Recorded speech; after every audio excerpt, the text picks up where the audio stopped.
good, y'all? We are back. Now, don't look at Jay's shirt. You can look at my shirt, my hat, and my background. We're about to get into these Mavs. So, in today's video, guys, we're going to do a couple videos here. This first one, we're going to start talking about some of the available free agents that the Mavs could look at here coming up. So, the first, we're going to break it down into front court and back court. So, we're going to be looking at centers and forwards in this video right here. But before we get into all that, guys, do a little housekeeping for you guys, kind of give a rundown of what's going on with the channel. So as you guys probably noticed, if you clicked on this channel now, we have a whole new name to the channel. Logo still the same, but in a different color. This now is called Glow Sun Sports. Okay, so everything sports related is going to be on this channel now. Just giving you guys a heads up. But for those who are following us for different reasons, we will have other channels coming up here very, very soon. I promise you, very, very soon, to cater to what you were looking forward to in this channel. So everything will be for you guys too. I promise you that. We'll give you guys a heads up. And if you, without us even saying anything, you just follow our Instagram page at Glow Sun Productions on Instagram. It'll tell you everything. We do have a new channel, as you guys know too, probably. We had the Seat at the Table podcast has also changed to now For Your Ambitions. That's one of the channel now that's going to be more of the serious topics and stuff like that, like we did with the Seat at the Table, but it's going to be its own channel now. You can find the link here on this channel. Just kind of scroll over to channels and there's a link of it right there. Just, follow that channel there too. It's ran by Daryl now, so he's got that on lock. But like I said, there will be other channels here very soon, guys. So just look forward to that. I'll give you a heads up, or like I said, Jay or anybody will give you a heads up. And we'll have the information on our Glow Sun Production Instagram page. Now, with all that being said, let's go ahead and get into where everybody's here, folks. Let's get into these Mavs. Yes. All right, Jay. I got a list of players here. And we're going to kind of run down the list. But before we do that, man, there are some news that kind of came. Well, not really news. KP kind of threw this out himself. He has some new footage and stuff like that and little snippets of himself training and lifting weights and all that stuff on his Instagram page. KP is trying to go back to bubble KP, look like, with the lifting of the weights and all that stuff, trying to get them guns back. Now that we had a little time since the Mavs have been eliminated, man, I know we were kind of saying, hey, get rid of KP. Have your mind changed since then, or are you still with the get rid of KP camp? My man has changed, but I think the reasons are different. Like it's for me, it's more about just a wait and see approach in terms of, right. Having a new regime, new head coach, new philosophy, and just kind of wanting to see what the strategy would be to hopefully incorporate him into the offense more. I think that Luka's one of those guys who, once he sees that he can't trust you, you're not getting the ball no more. And so, I think we kind of saw that. Yeah, I think we kind of saw that. And so I'm hoping that with this regime change, that there's kind of a more focused effort to get those two back on the same page, and that they kind of understand how much they need each other to take that next step. I think obviously it's not a hot take to say that if KP was more involved in the offense and there was more concerted effort to get him involved, that we would have been playing further into the playoffs, and then having that 1-2 punch.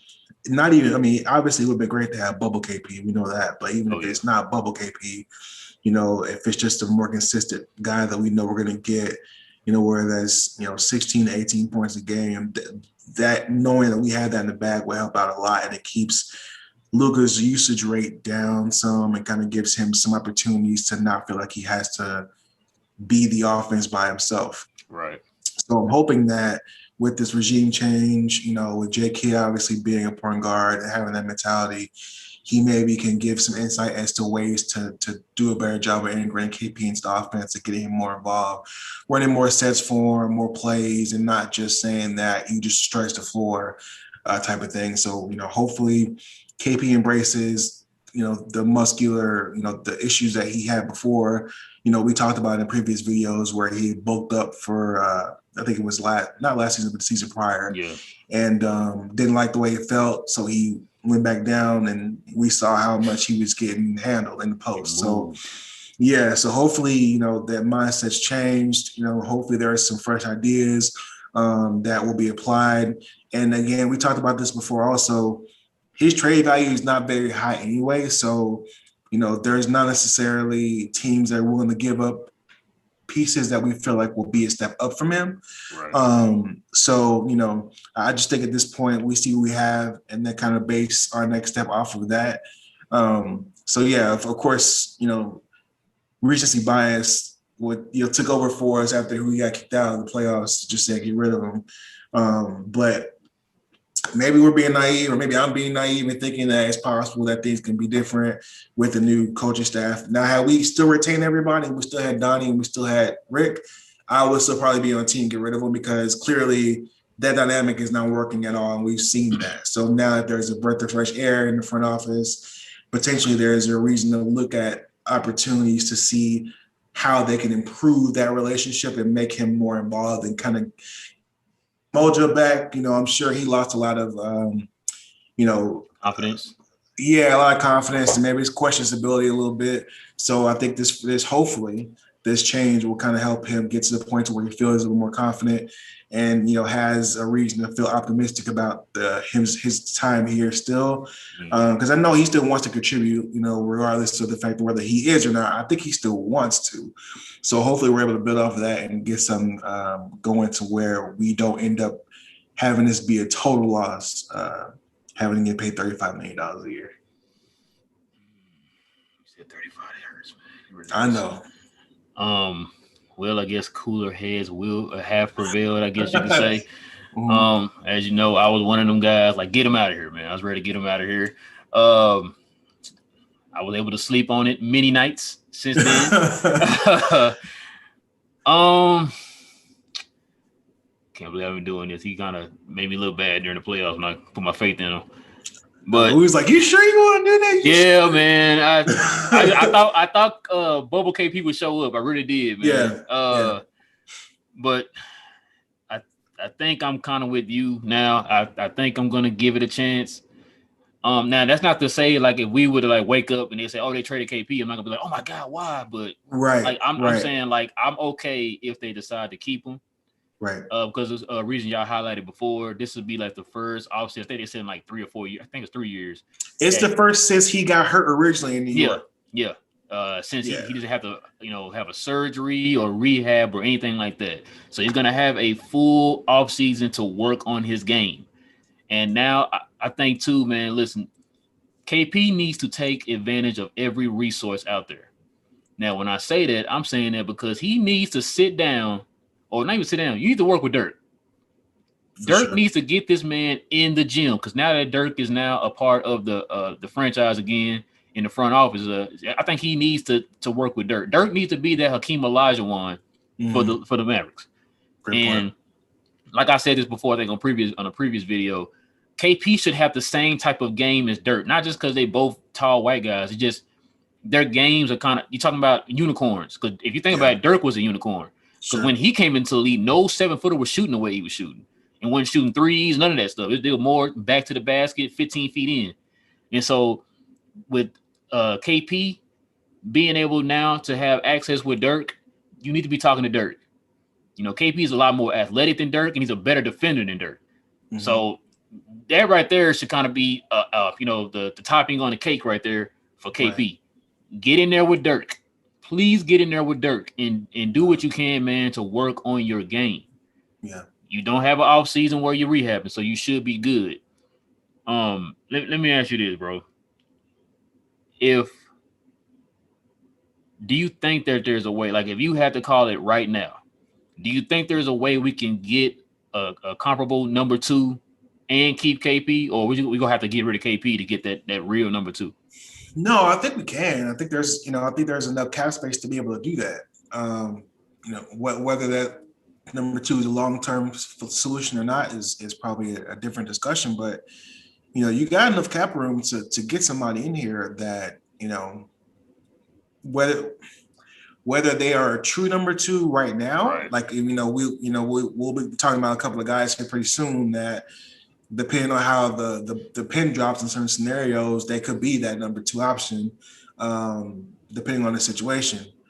But I don't think we have to get rid of him in order to get a valuable number 2. I think there are options available that could, kind of fill that slot. And we've talked about this before, and I'm not sure if it's with you or if it's with Will, but we talked about how, if you can take the pressure off of KP and make him no longer have to feel like he has to be a number 2, if he could be a number, 2B or a 3, that can hopefully free up his confidence, and you could potentially have the best 3 in the league. You know what I mean? Like in terms of upside and what he can potentially be.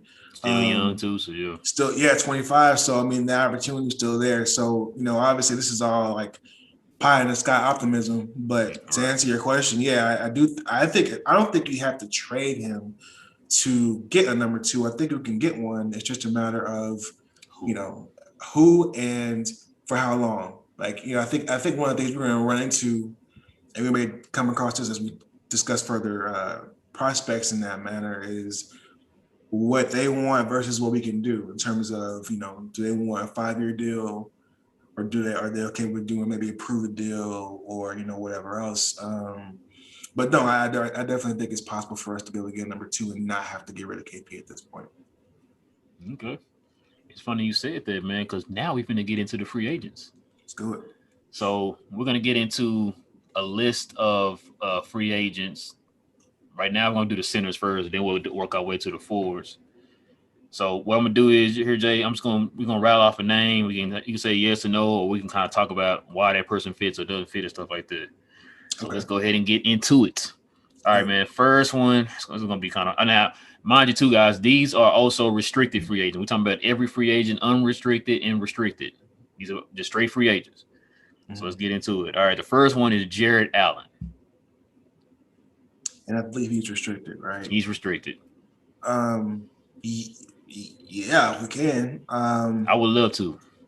I don't know what his numbers would be if we offered him a max. I mean, it can't be more than, I would say, maybe 25 to 27, because he hasn't gotten an All-NBA or anything like that, so it wouldn't be like a super max. So that 25 to 27 is within our range. We can afford to do that. I think it's just a matter of what Cleveland wants to do and how much they covet him in terms of their long-term plans. I mean, I don't know why they will let him go, because he's proven to be a solid big, and a solid big is what we've proven to not be able to have on a consistent basis. And the last time we had one that was reliable, we won a championship. So it'd be good to have a guy like that it helps to not have to depend on KP's rim protection. It would be good to have KP as a second rim defender, but it also would be good to have somebody to kind of be that anchor to take the pressure off of him and not have to, fill that void. So I would love to have Jared Allen if the opportunity presented. So, I don't think that they're gonna give him up. I think I heard around the end of the season that that's their main priority, to sign him back. Makes sense. The thing too about Jared, I love Jared Allen, by the way. It's just that for what you just said, as far as money, do you really want to pay him that to take away from what Luka really needs, which is a second option? Because you're gonna be paying him second option. Yeah, you know what I'm saying? He's definitely not gonna be that. Like, he is as a rim protector and a rebounder. That's it. Pretty much. And he's good at his job. I'm not saying he's not good at his job. He is good at his job. It's just that's all he's known for doing. He's not going to be out there. Do we want to spend a max spot on there you that? Go. On that. Yeah, exactly. I got you. I feel like you can get a better bargain with what you want in that. You know what I'm saying? I mean, you're not going to get probably nobody in that level of Jared Allen, but, I just feel like I like Jared Allen. I don't want to pay that much for him. And I think we struggle with, like, at least – it's hard to say now because the front office is gone, but in the past, what we struggle with is, having a particular need, and then overpaying for that need to the point to where we don't have a lot of options around that. Like, we talked about, we need a 3D guy, and they paid Wes Matthews, like they backed up a Brinks truck for him and it didn't turn out well, despite the fact that he was coming off a torn Achilles. We talked about, having a guy come in with championship experience. We pay Harrison Barnes, back the Brinks truck up for him, and it didn't work out the way we wanted it to. So there are opportunities. I mean, there have been times where we've looked at what we identified as holes and plug them in at a premium where we couldn't really do anything else outside of that. So the hope is that, I would think the Jerry Allen move would probably be something Donnie would do, where it's like, hey, we need a rim protector, so let's throw all this money at him and then not have any money to sign anybody else. So hopefully with that being, with that regime being gone, we have a freshman with Nico and J Kidd that things will go a little bit differently. But you bring up a good point. Just because we have the money to spend on him doesn't mean we necessarily should. Exactly. Particularly if he can't provide the offensive spark that we need to be able to depend on. All right, man. The next one here. This is an interesting one. Mitchell Robertson. Now, I feel like he's still developing. Or was that just me? We don't have time for that. You know what I'm saying? Like, let me see. I wonder how much he's gonna command. Like, you know what? We have time to develop. No, that's what I'm saying. We don't have time for that. I was gonna say, like, if you I think if you develop someone, it has to be someone that is cheaper than what he. Yeah, that's what I'm gonna say. Like, if he's not that much, but how much is that much? Like, so I don't want to put you on the spot, but what's your number? What you feel like? Okay, I can get maybe that 18, 17, 18. Nah, no, I can't do that. Okay. Like that's not like for me. And I know it's not him, and that's why I'm saying no. For me, if you're gonna sell me on bringing somebody in that is not ready now, but has the potential to kind of be one of those pieces down the road, I can't spend more than 12 or 15 because I was gonna say 15, but I thought you were gonna shoot that down. No, because that means that if you're telling me he's not ready now, that means you got to bring in somebody else with him. Yeah, if you got to bring in somebody else with him, you can't spend 18 to 20. That's No, so that's why I said no to him. I think not saying that he's not a good player, but I just think he would demand too much for someone who wouldn't be necessarily a key contributor. He's not a number 2. No. So I'm just saying, like, not saying that you were maybe number 22, but not 2. Right.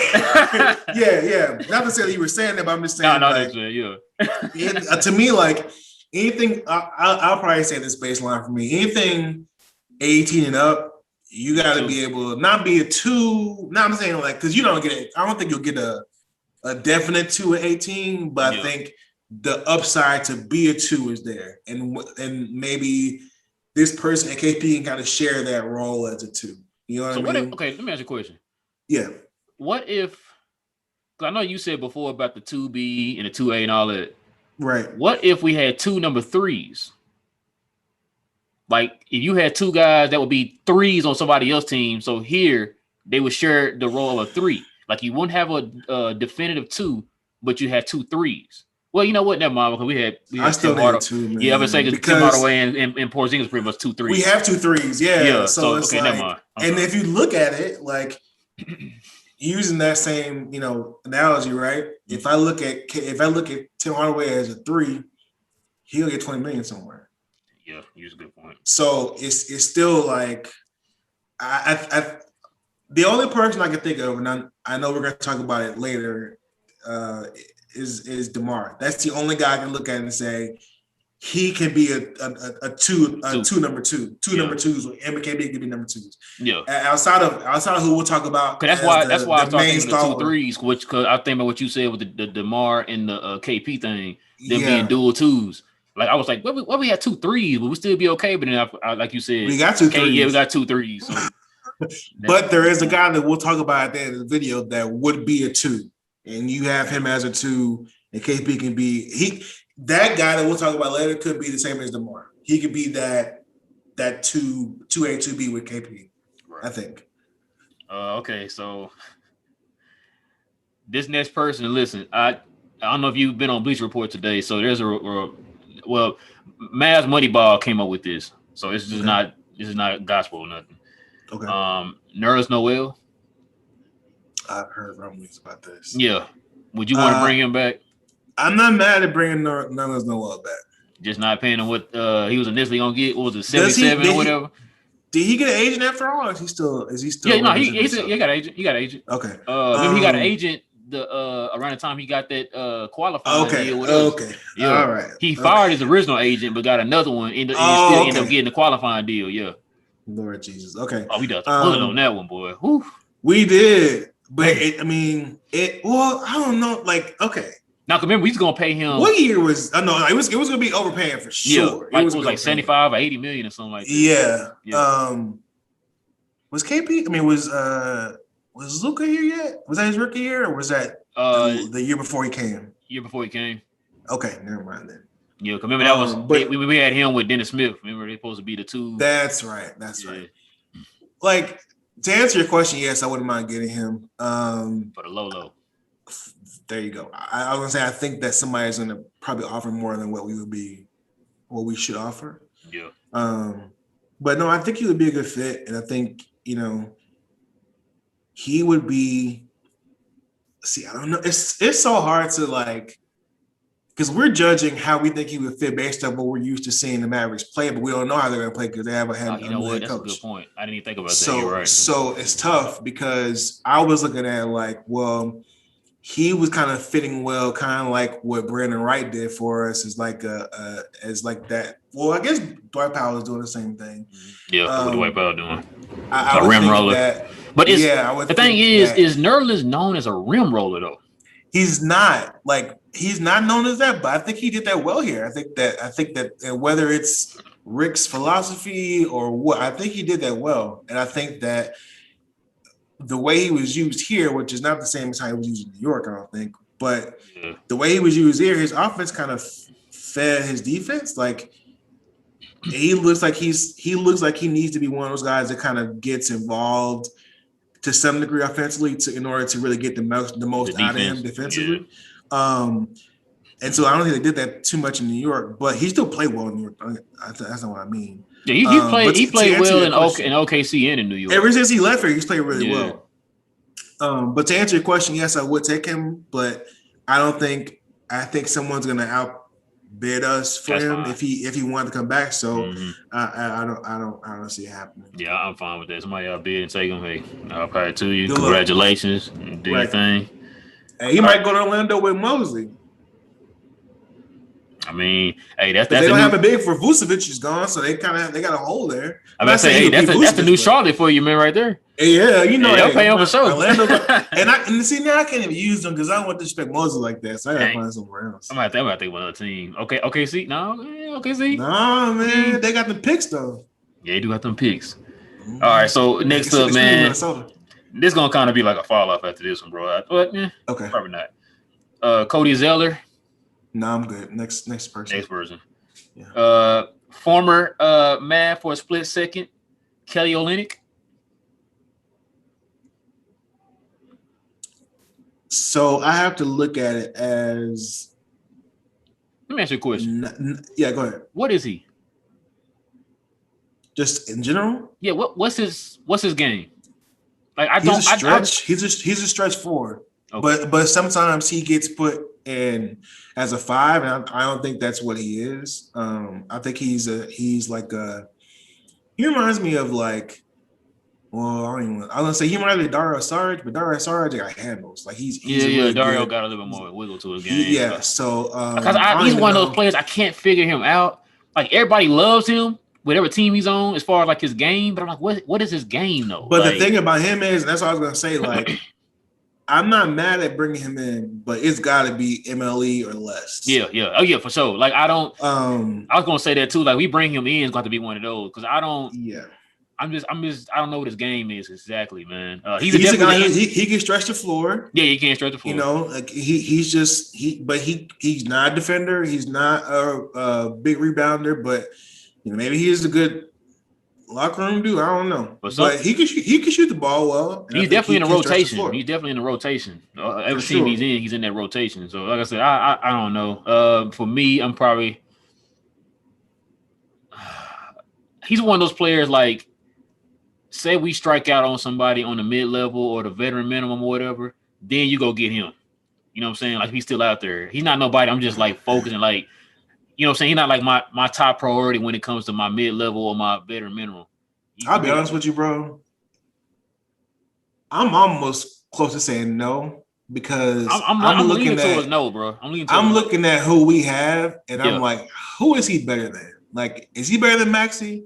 Is he better than Dwight Powell? Is he better than? You can say he can be a top. Well, he stretches the floor. Dwight doesn't. Like you can say you can. I think with him it's a toss up between him and Dwight. Yeah, I think it's a toss up. What about Maxey? No, I'll take Maxey because Maxey can stretch the floor and defend. Right. And probably rebounding probably about the same. Right. Who else is on there? Boban. Look, toss up again, I guess. You know. I mean, because him and Boban he'll does, play more. Oh, go ahead. I'm sorry. I was gonna say Boban is better. Boban has a very specified skill set, right? Yeah. And I think he's really good at that skill set. But I'll just say this. If you look at both those dudes and look at what they specialize in, I think Boban is better at what he specializes in than what KO is or what he specializes in. What does he specialize in, though? Since I'm saying, I can't tell you. I'm saying shooting. Like he can shoot, but that's his specialty, though. Like people don't know him as like a being. For. You know what I'm saying? Like Dirk was known for shooting. You know what I'm saying? Like at that size. Like I would say somebody like Bobby Portis is more known for shooting. No, I'll take that back. He probably won't know. Yeah, about the same. About the same. Because like with Kelly Olynyk, I guess out of him and Boban, he'll play more. He'll be more consistent contributor. Yeah, there you go. Because Boban played once every 8 years or something like that for the Mavericks. So right. But this dude, he's gonna be a consistent player in the rotation. So, but yeah, out of him and Maxey, I'm taking Maxey, bro. Like I said, Maxey's a better defender. He can shoot just like him too. You know what I'm saying? So his numbers, like last year, he shot 39% from three, 65% from the field, and 85% from the free throw line. So that's Maxey. That's Maxey. But he also, which let's take a step back and say this was with Houston for most of the year. He averaged 19 points a game. Yeah, Houston. Oh, there you go, Jay. That's your new team right there. That's You're new right. Charlotte. Charlotte. See? Oh no, I can't do Steven Silas. Oh, that's right. Dang. We got to find somebody. I can't Sacramento. That's it. Sacramento. There you go. That's it. I had to think about that. All right. So no. Okay, I'm cool. Yeah, yeah. Like I said, like if we strike out on everybody for the mid level or the veteran minimum, then you go after him. For the veteran minimum, the mid level more than the veteran minimum. You get the veteran minimum with us. Yeah. All right. So this next name is interesting, bro. Serge Ibaka.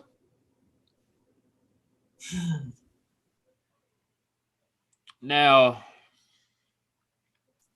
maybe if you had to talk to me about 3 years ago, about 2 or 3 years ago, I would say sign. Matter of fact, I was kind of on the fence of signing him this past season. Before he went to the Clippers? Yeah, before he went to the Clippers, yeah. I was like, we need to sign him. Because he was still a contributor for the Raptors. Yep. And he was a contributor to the Clippers before he got hurt. Like he was before he got hurt, yeah. That's the thing too, because he's up there now. Yeah. He's not like Kyle Lowry age or nothing, but he's getting up there. He's like 33 now, I think. And he's got more mileage. I mean, just because he's a big dude, so he's getting more. With him, I would probably say he's going to have to get the mid-level. Or the veteran minimum. No, he's nah. You think so? He's getting more than a veteran minimum. I'm not going to disrespect him like that. He's 31. The only reason why I said that, because that's what he got with the Clippers. He got the minimum? Yeah, he got the mid-level exception with the Clippers. Well, that's not the minimum though. No, I mean the mid-level. That's the highest one out of both of the two minimums. Where you have the veteran minimum and then you have the mid-level. He got the mid-level. So he got the gotcha. Yeah, he got the mid-level. Yeah, that's why I was saying like I give him mid-level here. Yeah. He won't be my first option though for the mid-level. Like I would try to see. You know what? I mean.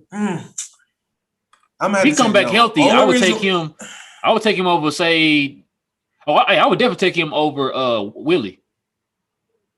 Oh yeah, for sure. Yeah.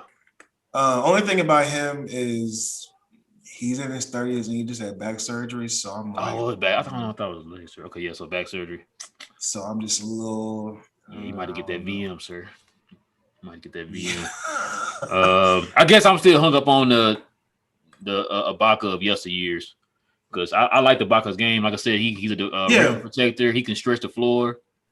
And then like if you want to go small, you know what I'm saying, he can guard the pick and rolls and stuff like that. But like you said, that back was one of the reasons. Well, not one of them. Was the reason why he wasn't in the playoffs this year because of the back or whatever. So, and what I'm reading, he's got a player option. So I'll be honest, if I'm him, I'm taking the player option. Yeah, because especially now that you had back surgery, I think because I'm looking at his contract, he getting 9.7 next year. Oh yeah, he getting nowhere else. He need to opt in. Yeah, he opt in. That's a good point. All right, bro. So next we got I brought this up to y'all in the off camera. Daniel Tyce.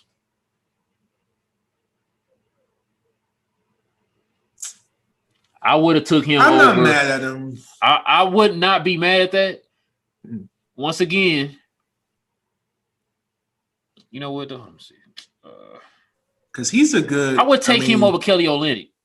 Am I wrong for that? You would? You said? Yes. Absolutely. I would too. Okay. Only because, again, we just struggle getting bigs. I think if you know, I would rather have him over Kelly Olynyk because I know I can depend on him to be a solid defender. Yeah. And a guy who can, like I said, we talked about with Jerry Allen. Not that he's the same, level of talent, but the roles are similar in that he's kind of that defensive anchor, rim protector, a guy who we don't have at this point. I would take him over all the centers we have right now. Yeah. That's not include because Maxey can be a forward, but But not to start, but like those guys, that's what I was just about to say. Not to start. I don't want him starting. Yeah, I don't want him starting. But I would take he would come in before Boban and Willie. Yeah, Willie and Dwight. Like he'll come in before all of them. I think Dwight starts. I think Dwight starts. Keep looking at this list, bro, because somebody got to take his spot. No disrespect to Dwight, bro. I feel you. You got to come off the bench, bro. You got to come off the bench. I feel you. Because we don't know what Dwight's role going to be under Kid.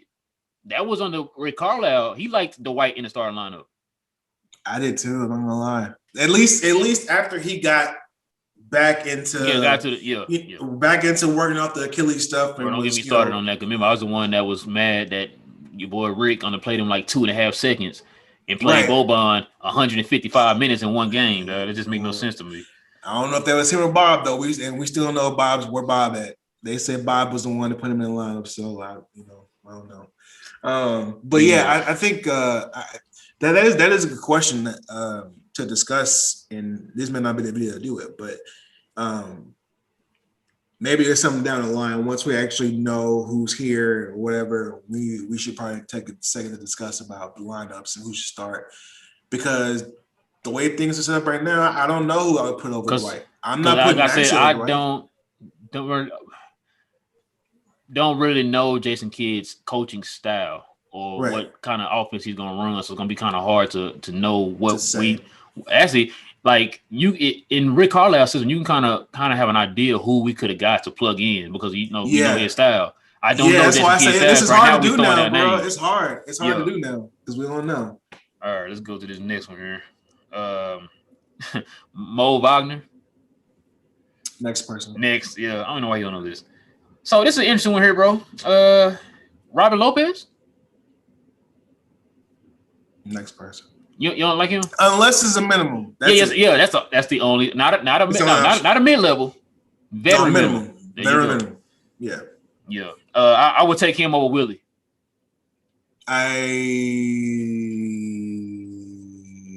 Not saying he's Kareem, but he has a better. He has a better. He got that hook. He got that little hook. There you go. He got a better offensive game than Willie, bro. Willie was just a straight. Willie would have fit perfect for us back in 2010 and 11, bro. I agree. Saying? Like Tyson or something. Like now, your center got to be able to do something other than just protecting and rim running. It's got to be something. He's not even that good at that, which is frustrating. Like he should be way better. Like he showed flashes, and it was just like okay, and then it would just be like Jay Rich, right back down to the. Well, that's a good thing about team option. Get him out of there. Yeah, all right, man. Let's go ahead and switch pages over to the forwards. So number one on this list is a guy that's been brought up here in the Mav circle of fans and probably the media too here in Dallas. John Collins. He is a restricted free agent. Of course, y'all guys know he just went to the Eastern Conference Finals with the Atlanta Hawks. So the reason why this name is being brought up, there was a comment made by the owner here. I think it was either today or yesterday, one of the two, I can't remember. But he made an interesting comment about the free agent situation for the Atlanta Hawks. I think we've kind of touched on this before on previous videos that Atlanta spent a lot of money this past offseason to get the team they have around Trae Young. Not just they spending money on free agents. Of course, they also got the right draft picks, but also the free agencies that the free agent that they have added around them too. And so Jay's going to read off a little bit of the quote that the owner said here about the Atlanta Hawks free agents summer coming up. Yeah, so they were basically interviewing him, asking about, contracts and where their cap would be moving forward. And his quote was, "Not every person should have a max contract, and great players should and will. I still make the argument that you could send two very clear messages, which is we do not expect to be financially constrained, and we fully expect to be reasonably smart in our approach to running the business. If that means we're committed to fair contracts, please accept me in that category. We are not committed to bad contracts. We are not committed to spending when not appropriate." That's enough right there. Jay, let me ask you this, man. To me, I think we've kind of touched on this before. We all at one point were saying that we would love to have John Collins. Mm-hmm. From what I've heard, John Collins, the max, the very tippy top max that he can get is for $125 for 4 years. So that's about what, 30-something a year. Let me ask you a question. It's 31.25 million a year. 31.2, which means that you are a number one or even a number two option. Yeah. Let me ask you a question. Do you think, well, first, do you want John Collins? And yes. Two, if you do want John Collins, do you think that he is worth 31.2?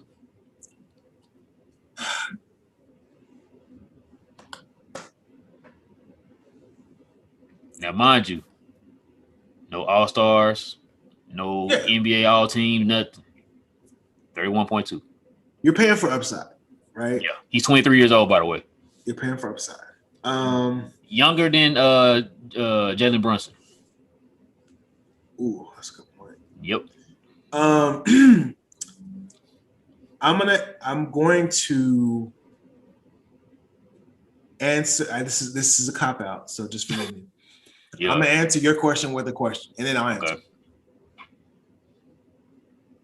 Do you see it making sense to have KP and John Collins in the same front court? Because they almost play alike. You still don't have a center, right? You still don't have that rim protector. You still don't have that, like I said, defense anchor.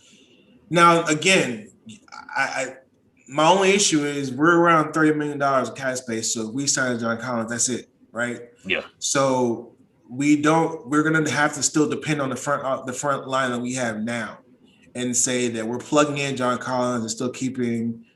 You probably got to keep Willie. You probably got to keep Boban.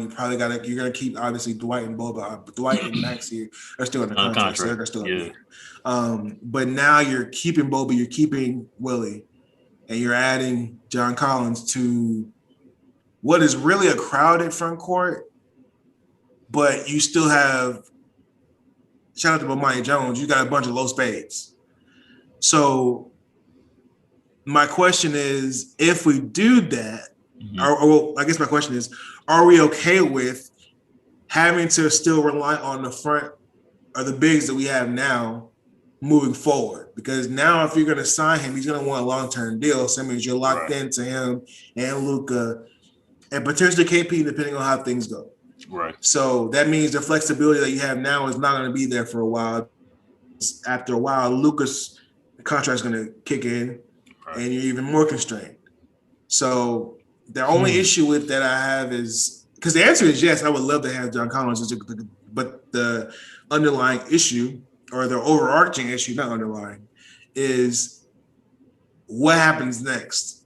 You sign John Collins to a max, and then what? Are you okay with the front court that we have now being in long-term front court? Because now Daniel Tyce is off the table. Now Robin Lopez is off the table. Now Serge Ibaka's off the table. All these guys are off the table. Unless they all take, you know what I'm saying? So it's like you sign him, now your cap space is gone, and you can't sign anybody else unless they're minimums. And you're not going to get those guys. Maybe Serge coming out back surgery, which I don't know why he would opt out, but if he did for some reason, he would make less than $9 million, right? So that's the big picture. The short term is, yeah, if there's a sign and trade that we can get KP involved in, that's it. Now we're talking totally different, right? Because I think that John Collins, I think the Hawks, regardless of what they say, is good. They're going to do a sign and trade, so they're not going to let him walk. So if there is a way to incorporate KP in that sign and trade, then I think the conversation is different now, because now that you've offloaded that salary, you do have more flexibility to kind of fill out the rest of the salary. So I guess it just depends on how they did it, is my long-winded answer. I would love him, but the only way I think it would make sense for us is to get KP to Atlanta somehow. Okay, now let me ask you a question. Yeah. This is how I'm looking at it. I'm on the fence of yes, but at the same time, like you said, that means you would have a lot of money tied up into your front court. And I look at it like this. If you had John Collins on this team we had this year, will we beat the Clippers? Mm-hmm. You think so? So that's how you got to look at it. You got to look at it like, because look, bro, we're only one game from doing it. So if you have one game where you have somebody a guy to get you 20 to contribute, 20, you in the next round. Okay, it's just one game. Good point. If we lost in 5 games, that's different. But we lost by one game. Yeah. So I think that he would make enough difference to where he would have gotten himself a hump in that regard. Now, will we beat Utah? Who knows? But I'm just saying we would have got to Utah for sure. Okay. That's a lot. Now you gotta look at it like this too. Yeah. He didn't make the All-Star game in the East. You're gonna give him 31 over here in the West. You're giving him 31 for a guy that's not an All-Star. I don't see him making an All-Star team in the West. No. You couldn't make it in the East. Well, KP didn't make it, and he got 35 million. But I mean, but at one point, KP was an All-Star though. You know what I'm saying? And remember, they were also paying him pretty much because before he got hurt, KP was up there. He was getting up there. You know what I mean? Yeah. That's not to say that. Not talking down on Collins. I'm just trying to put it into perspective here. It's like we're at a time now. It's like you're paying these guys this money. We need you to be a guaranteed second option. If I'm paying you that much, because like you said, we already paying KP that, and KP right now, even your owner is saying that you're not a second option. So if I'm gonna pay you that much, I'm gonna need you to be a guarantee. I'm talking about like if Luka goes sit on the bench, we good. We still got you in the game. Mm-hmm. That's what I'm talking about.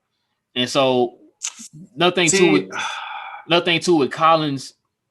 He's not a creator. That's what I was thinking about right now. Because when you mentioned Luka going on the bench, he needs somebody. At least from what we've always seen him play for one team, right? To be fair to him, and the team that we play for, everything revolves around Trae Young. So we say that he can't, but we don't know whether he can or not because he hasn't had to. Because that team is stacked, so they don't need to depend on one guy to contribute when Trae goes to the bench. Right. But what we haven't seen him be able to do that. And I don't even know where he went to school, so I don't know where he played Wake Forest. So yeah, I didn't watch ACC basketball, so I don't know. But you make a great point in that anybody that's a max guy has to be able to create their own shot. Mm-hmm. Period. It has to be that guy that we can depend on when Luka is not on the bench. Period. So I think that has to be the standard. And I do think that, again, it's kind of what we talked about earlier about paying for somebody that is unproven or not unproven, but that, maybe needs time to develop. Yeah. I think where he's at 23, their trajectory is there to be. Yeah, I'm not saying like he don't have. So 23, bro, you still got a long way to go because it feels like he's been in the league longer than that. So like he's already contributing. I think right now, he shot 40% or 40% for threes this past season, and also as time has went on, he's worked on his 3-point shot, and not only that, his attempts have went up from like 1.2 to like 3.4. So his attempts have gone up and his percentage has gone up. Yes. So exactly. So that's a positive. The only thing about him is like he's an undersized power forward. He's on like 6'7", 6'8". Yeah. And defense is a little you know what I mean? Like he could be a very good defender, but it's just like, he's undersized, so sometimes it's kind of but he's a high flyer, and like I said, he can stretch the floor. Like I would love him, man, but like I said, for that much, that means you're saying you are a guaranteed number 2, Luke on the bench. It's your time to shine type thing. You know what I mean? I think the way he contributes here the best. Now he can be that rim roller that you were talking about. He could be a rim runner and he can stretch the floor. Yeah, but who paid $30 million for that? That's what I'm saying. Well, but I'm saying he can stretch the floor too. Not just rim run, but he can stretch the floor. Right. You know what I'm saying? Like I think the only way to maximize him here is if KP's not here. I agree. That's the only thing. Yeah, it's gonna be awesome all season. All right, bro. Let's go ahead and run through the rest of these. I already know you're gonna say no about this one, bro. Rashard Holmes.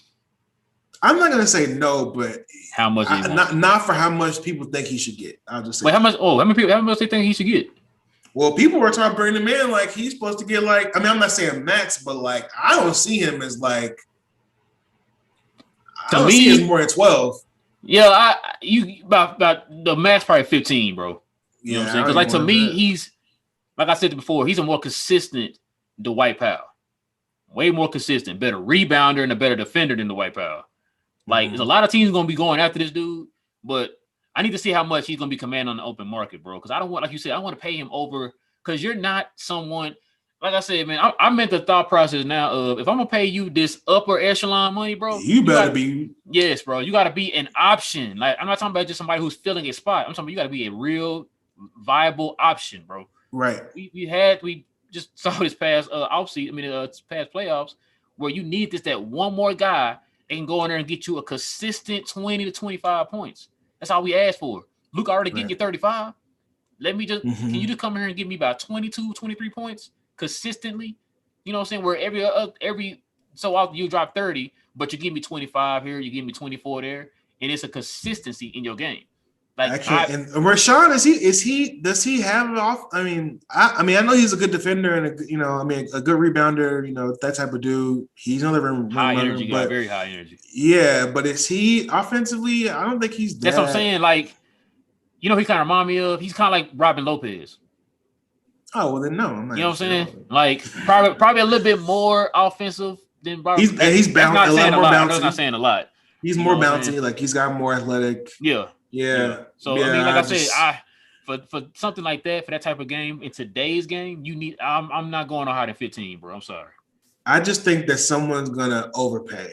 And I just hope it's not us. I'll just put that. It's gonna be whose team we said was going? Oh, Sacramento. Oh no, he's gonna stay. He's gonna stay. Yeah. All right, bro. Here's another interesting name here. This name was brought up the very beginning of our offseason. Lauri Markkanen.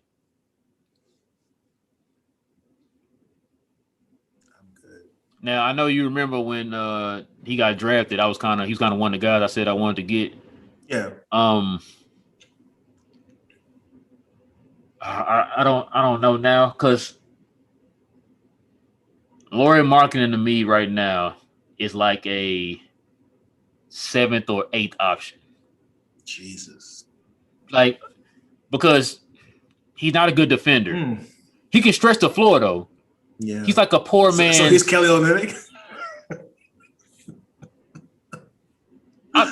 Damn. He might be better than Kelly Olynyk, but he's in that vein. He's younger, so that's he's a younger, probably more athletic, better scorer than Kelly Olynyk. He can score more than Kelly Olynyk. But he's in that same vein, like you said. Just not a good defender. I think with Luka here, he'll be a better shooter because he can shoot. That's never been his knock. He can definitely shoot.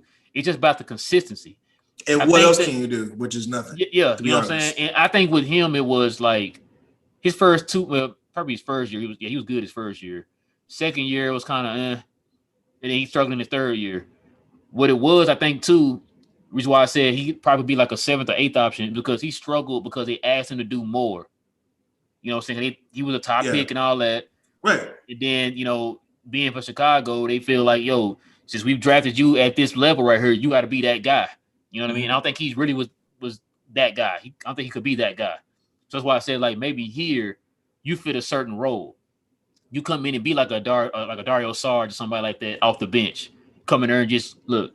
You come in with, Jalen Brunson or somebody like that because you do need another scorer in that second lineup. You come in and you be just a straight scorer in the second lineup. Now with him, it's going to be very hard to say what they're going to pay him. That's going to be a hard one because I don't know what the market is on him right now. But like I said, last year and a half, you struggled.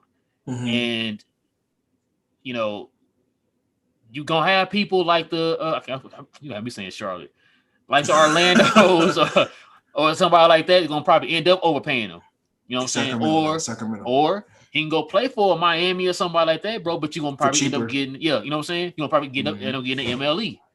Like, which one are you? Which one do you want to do? Because I don't see nobody like a Miami or a Dallas, anybody like that, paying, 20, 25 a year, bro. I don't see that. No. Like, you need to, matter of fact, you know what he need to do? Do the 1 year prove a deal. Do the 1 year prove a deal. Or you do a 1-1. Do a 1-1. Like, not a 1-1 as far as being a player option, a team option. Like the contract we got Willie. Like you prove it that first year, we like what we like. We'll continue.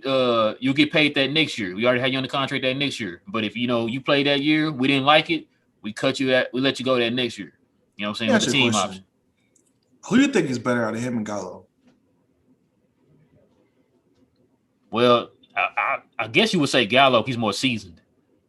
Gallo's been around. So only because of that. Well, I mean, but no, because Gallo's more consistent too. Okay. Gallo coming here and get you 20. Remember, he was getting you 20 last year for OKC.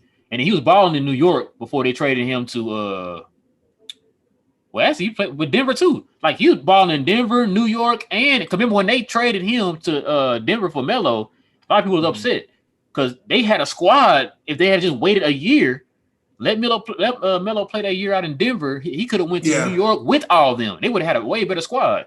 But like ever since he's been in the league, man, he's been a walking bucket. Remember, he's been linked to the Mavs for the last couple years. He had, but that price tag was just too much. Yeah. And plus, he's like 31 now, I think.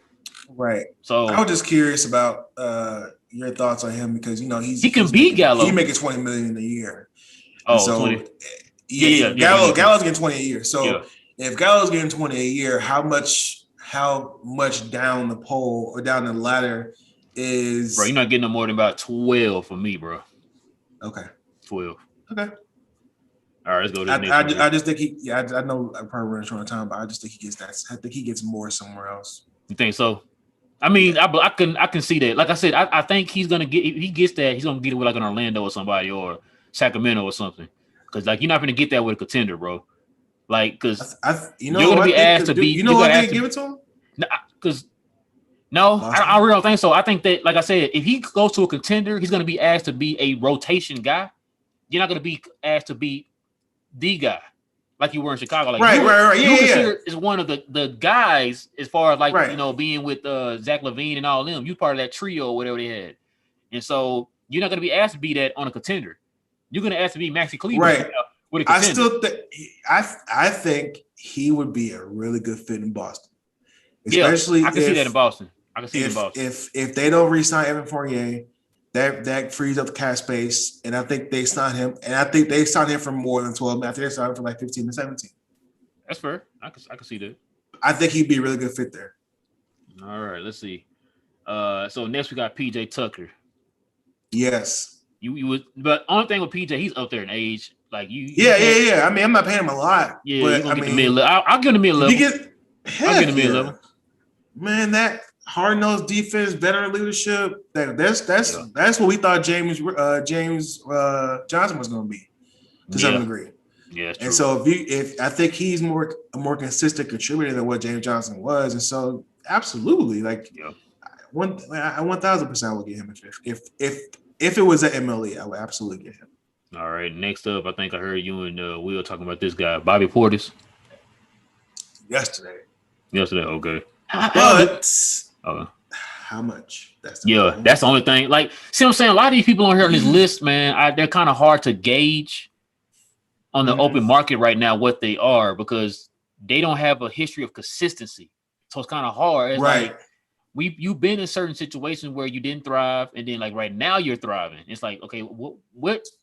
he's at now, his role now as coming the bench is his ideal role. That's what he should be.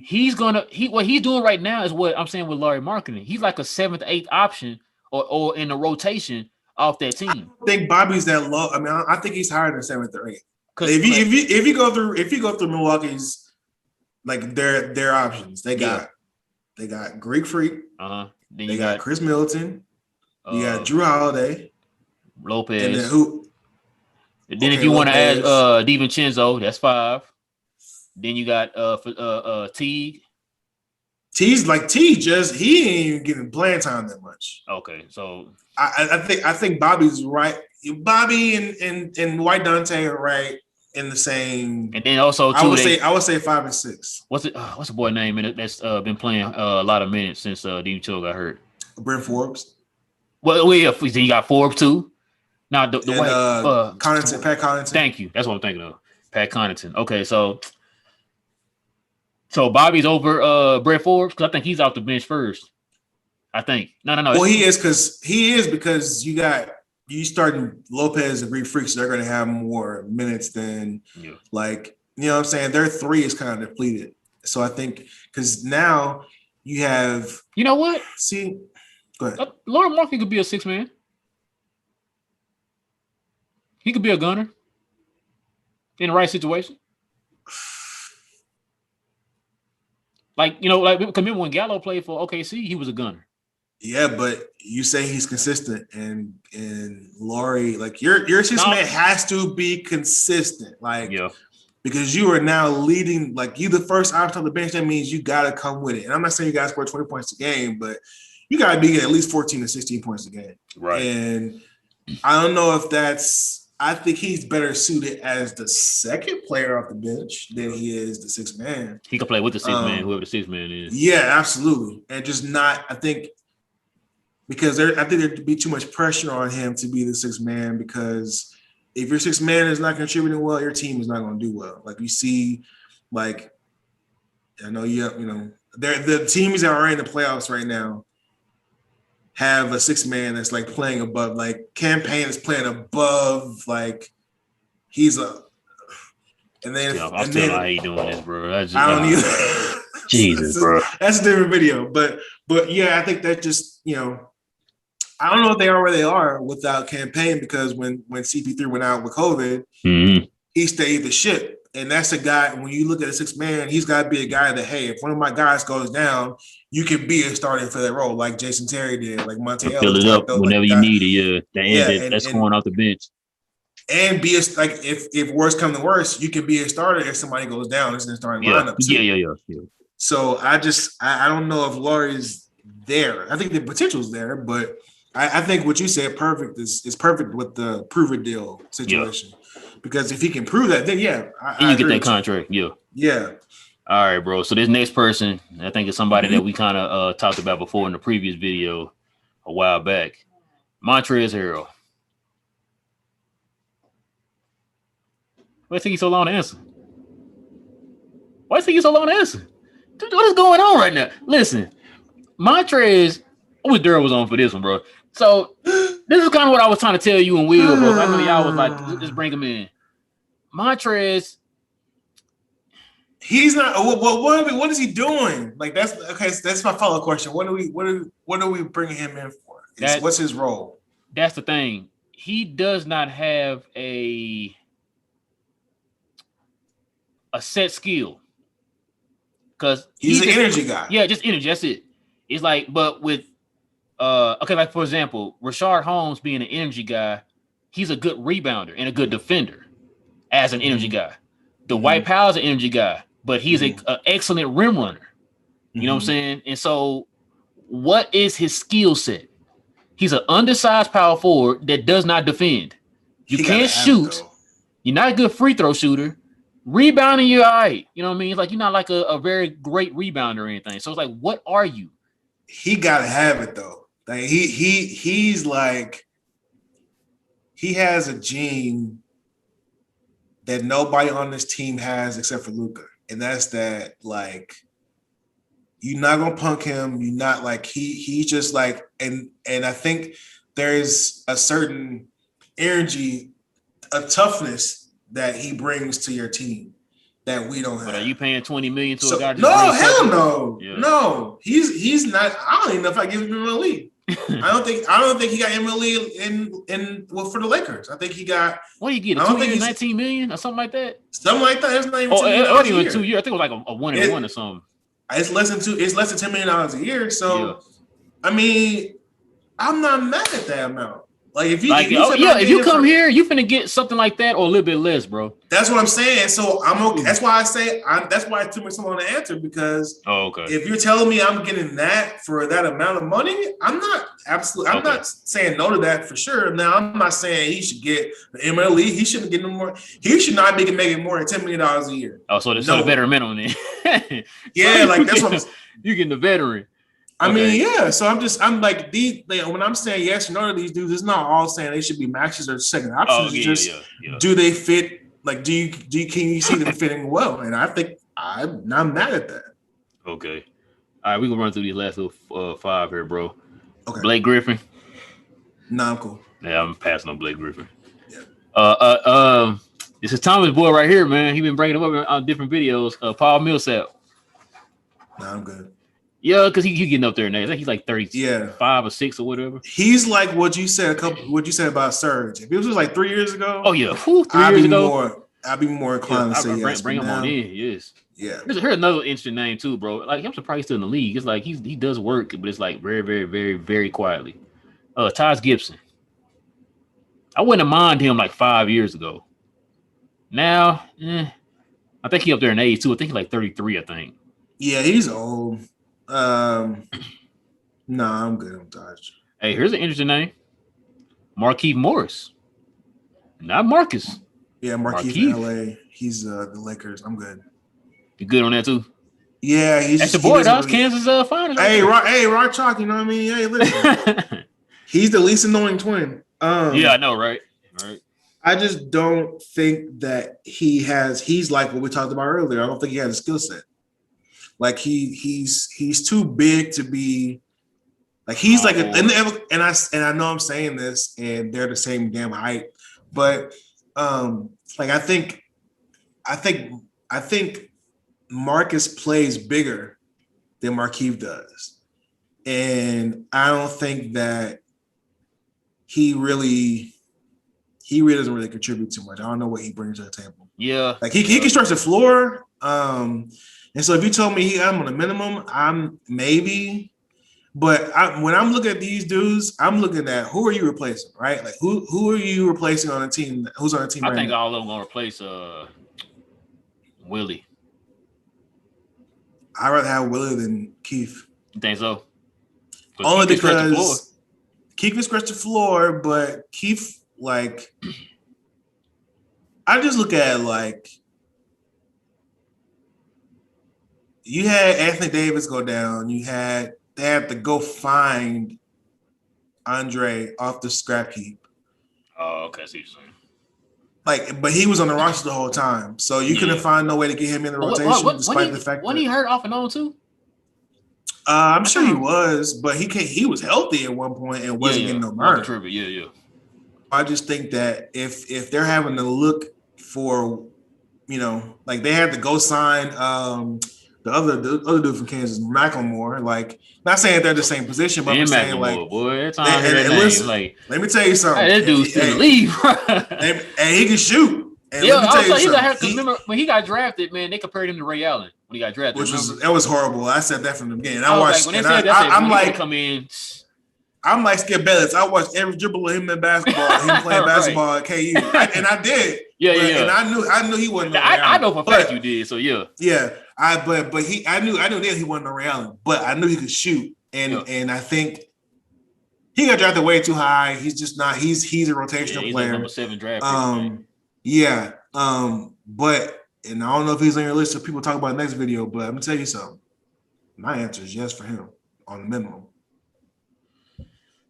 My answer. No, we're not talking about that. We're talking about front court. But for Keith, I'm gonna have to say no. I'm gonna have to say no on Keith. Okay. Last one was JaMychal Green. I'm passing on that.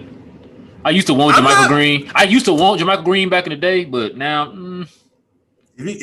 bro, he's definitely a VM. He's a VM. I'm about to say, if you get him a VM, you gonna say no to that? I would say yes to that. I take him definitely on the VM, bro. That's what he's gonna get. For sure. He'll be a rotation guy for sure. Yes. But that'll do it for us, guys. I know we probably went on a little bit longer than I thought we would go on. But it's all good stuff though. Hey, some good stuff, man. As y'all know, the Mavs are gonna have an interesting offseason. Of course, y'all know we got new front office personnel, so we're all playing the guessing game right now because we don't know how things are going to go. So those were just a few names that are going to be available this offseason for the Mavs to look at for the center position and the front court position in general, which is centers, power forwards, small forwards. So there you go. But with that being said, guys, please like and subscribe to the new and improved Glow Sun Sports channel. Also follow our For Your Ambition channel. Like I said, if you can scroll over to the channels option under our page, it should be right there. Go ahead and follow that one too, guys. There's going to be some more videos coming up on that channel too. There'll be other channels here in the future we're going to be working on. We're still trying to get things lined up here. But yeah, with that being said, guys, also comment down below, who do y'all guys want out of that list of guys that we have? Or is there somebody that we didn't name on that list that you want? Go ahead and comment down below. And with that being said, guys, we're going to hit y'all up here pretty soon with like a part 2. It is your boy, Real. I got my boy, Jay. See y'all guys here soon. Let's go, ladies.